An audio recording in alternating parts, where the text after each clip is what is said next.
Yo, you've entered the hypest, the livest, the realest stream on Twitch, y'all.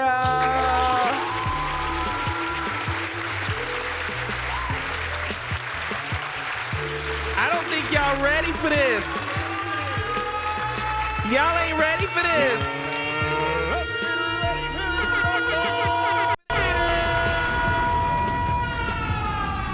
I broke the stream. So nasty. Crazy. Funny. I ran out of words. Rip. Welcome to another video. It's your boy Staxologist, and I just want to go through a couple of tricks that I usually use when I'm creating my scenes on Twitch. So what you see behind me on the TV is just a little example of what I'm about to do. If you ever wondered and noticed how I get some of my scenes to have like an RGB background just off of what looks like a static scene, this is a nice trick. And if you noticed, I'm using PowerPoint. Yes, PowerPoint. Those of you who know me know I am Photoshop challenged, probably have no time to figure it out. But for now, most people I know have PowerPoint. So there are no excuses to coming up with good scenes.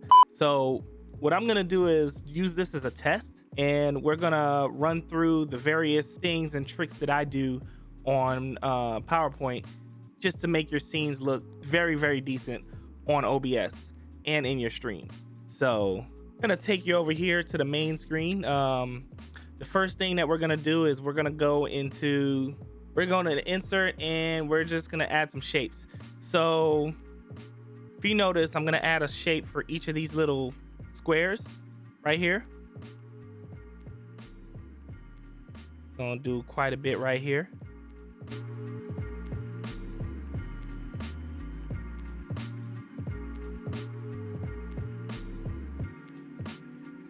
And for this one in particular, I'm gonna use 2 squares, because if you see over here, you have this little section right here and this little section right here. So I'm just gonna use 2 squares on this one just to make things a little bit easier.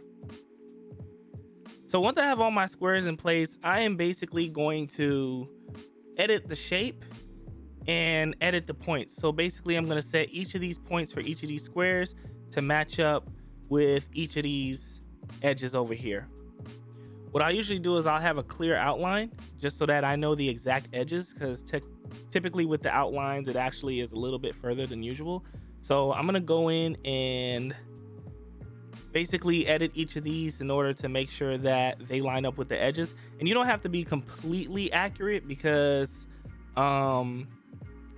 Twitch is very forgiving. However, in the practice of getting better at this, I would try to get as close to the edges as you can. So I'm gonna go ahead and apply that. First, I'm gonna take off all of the outlines here.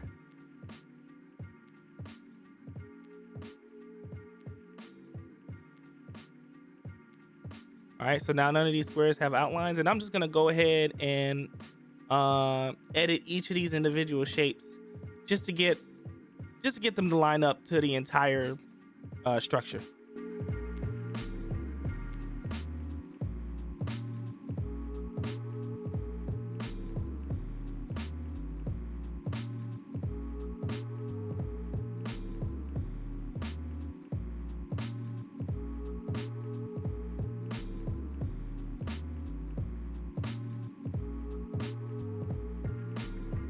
All right, and for this one, we're gonna try to basically get as much as we can with the first square, and then we're gonna cover the rest of it with the second square.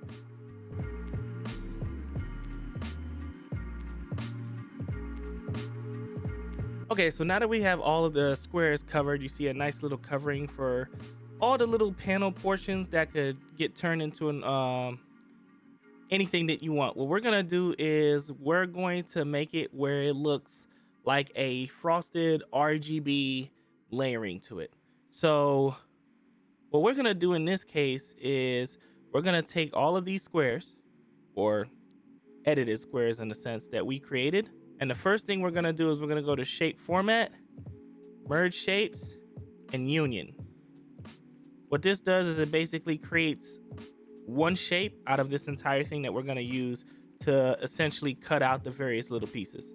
So now what we do is we're going to click your original image, and then you're going to click your created set of squares, and you're going to go into shape format, merge shapes, and fragment. And what it's going to do is it's going to create a fragmented image of every single one of these squares that you created. So this one, you're going to be able to move this around. If you wanted to like put a video or something back here, you could take this off, and it essentially in OBS creates kind of like a blank layer where you can put something under. So what we're going to do is we're going to go back in here. First thing we're going to do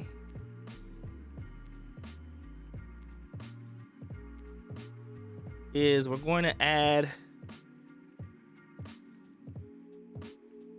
a transparent layer to each of these. So I'm going to picture format, going to format object,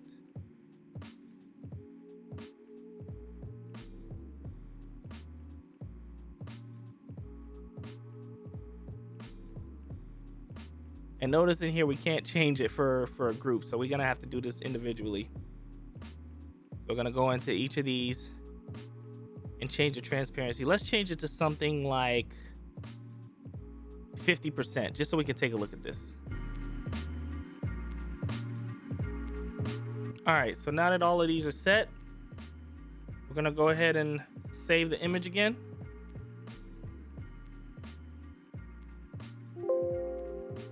All right, so now each of these panels have like a 50% transparency layer to it, and you can go ahead, and I'm gonna bring the picture back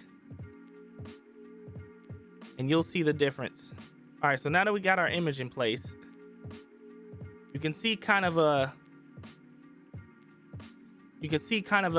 grayish like area, and you could tell it's kind of black because right now it's showing you what's behind the panels, which in this case in OBS is nothing.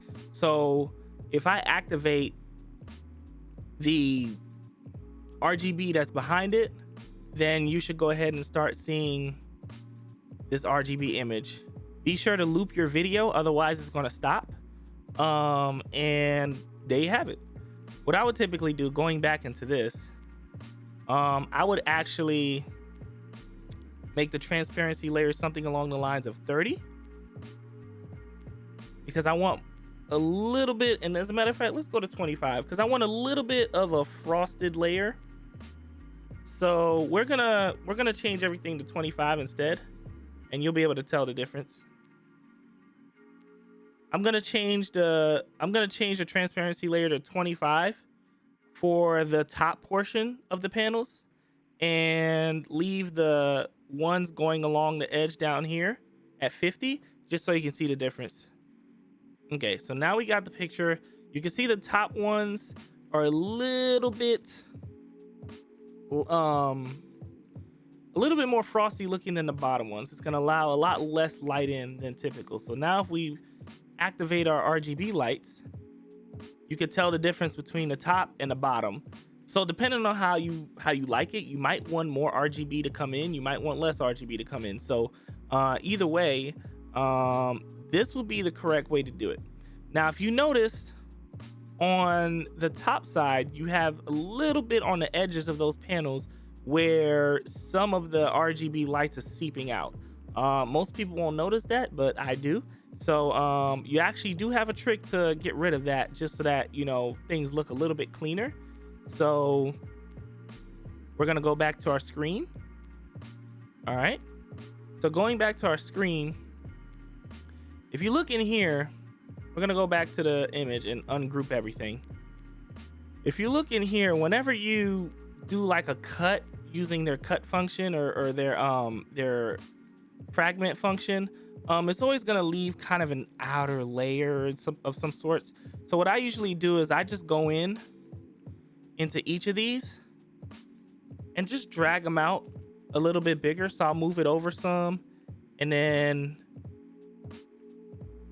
drag it out past its boundaries. right? Dragging it out past its boundaries will basically give you an even layer around the edges which you cut under it. Therefore, you don't have that hard layer. So I'm gonna go ahead and do that for all of these.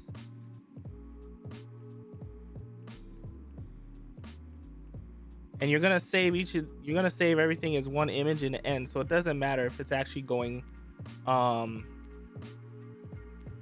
like over each other, because in the end we're gonna put the main picture on top and the rest of it's gonna be below. The only thing you want to make sure is that the panel is not overlapping into the next panel.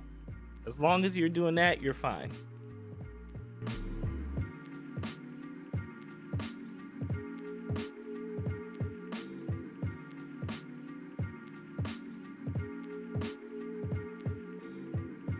All right, so now that I did everything, I'm just gonna regroup everything again. Well, first of all, I wanna, just to make absolute sure, I wanna take the main image and you wanna bring it to the front. What that's gonna do is make sure that, you know, everything is below your main image. Then we're gonna group it again, save it. Picture one, repeat. All right, so now we're gonna bring back the picture. We're gonna bring back the RGB, and now you can tell there's no more edge layer issues right now. So you got you a nice clean RGB lit pattern, and like I said, the bottom is at 50% transparency, the top portion is at 25%. So it's up to you what you decide to do as far as you know, how much light you want to let in and out.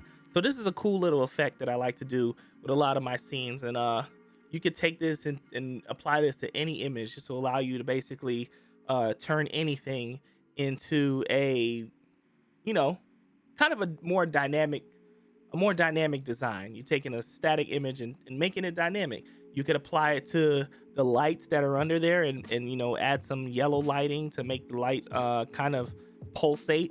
You can do what I like to do, which is my favorite thing to do, is I'm going to go into the filters for the picture image. If you go into the image filters right here for this image, I'm gonna apply a color correction, and you can affect any of the settings. I like to personally bring the brightness down a little bit, makes it look a little more realistic. Let's say you're trying to light something as if it's nighttime or something like that. It gives it a nice little more roomy feel. So you're gonna close that, and you can play around with it and, you know, do whatever you feel like you need to do with it to make it work. So that is the first trick that I like. I call this RGB hacks.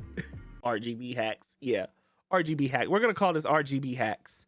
Stacks, how could you forget to tell them? This is like the most important part.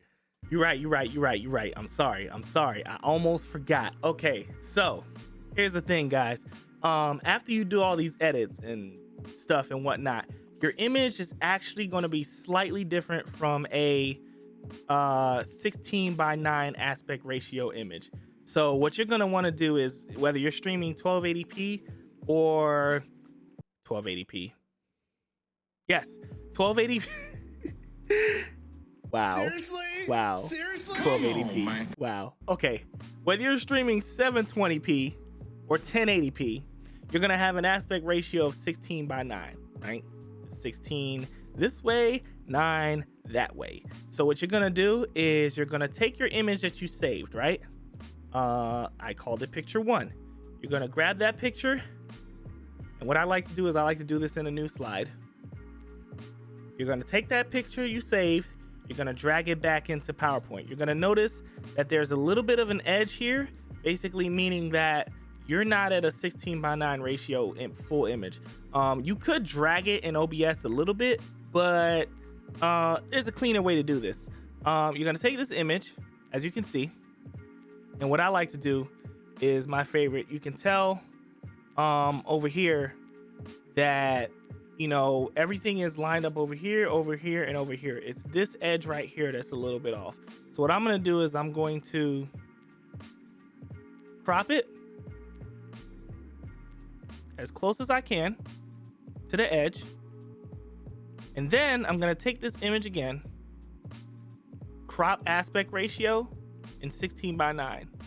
What that's gonna do is it's gonna perfectly line your image where you don't have any blank spots or anything on either of the corners. So you hit crop again, and now you have yourself a perfect image, right? Then you're gonna save that again.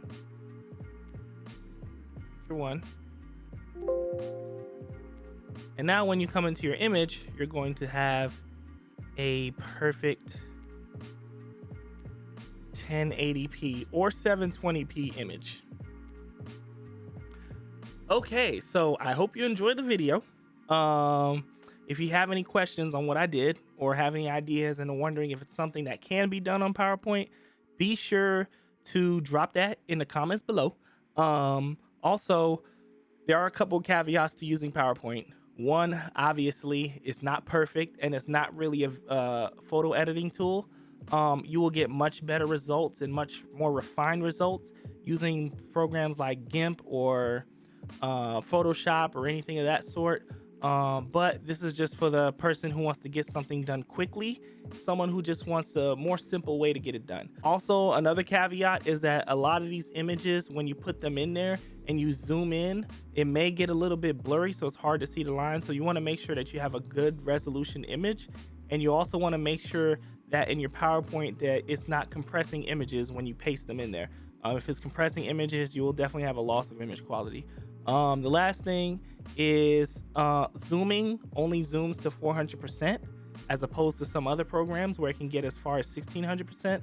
So as far as zooming goes, there is a limitation to how far you can zoom to get detailed. So after a while, it's just a guessing game as far as getting the edges right. So I would say play around with that. And remember that as far as Twitch scenes are concerned, more than likely it's not a huge concern just because of the very limitations of bit rate and other things that's going to make the quality a certain way regardless. But in the spirit of making things look as good as possible, you're going to need a little finesse with your hands to get it right in the right spot. So keep on working on it, keep on trying, keep on getting better, and definitely try to express your creativity when doing this, because this process is kind of tedious and you gotta have to have a vision in your head of what you want to do before you do it. Thank you for watching. I hope you enjoyed the content. I hope I was able to help you in some way. A lot of you have asked me how I make my scenes, so this is the first video of me showing you some of the techniques that I use to make my scene. So if you're interested in learning more, let me know in the comments below. Ask me specific questions about what you see on my stream and how I do them, and I will make videos on that as well.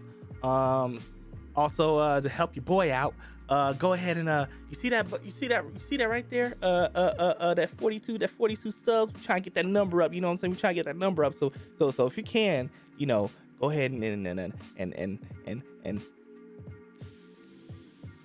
smack that sub button, slap that sub button. Bruce Lee. Hold on, stacks. You know this is my job, right? I do this. What's up, y'all? If you like what you see, you know what you gotta do? You gotta smack that sub button. Slap that sub button. Bruce Lee.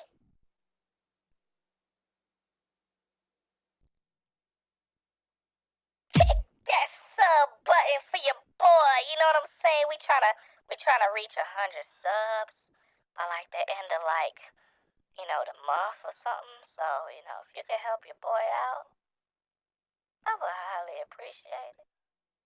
Yeah, I forgot little stat. I'm sorry. Anyways, also, I am a Twitch streamer. I am a hype man. I am a celeb. Okay, no, I'm not. Anyways, you can find me on Twitch. I stream on Saturdays at 10 a.m. to 6 p.m. Eastern Standard Time or longer. If it's lit.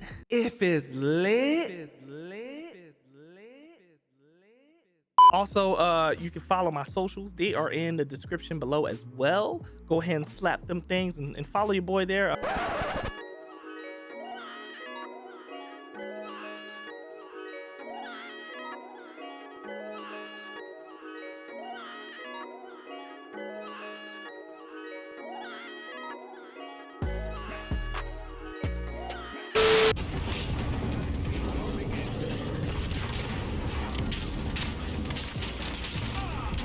Woo!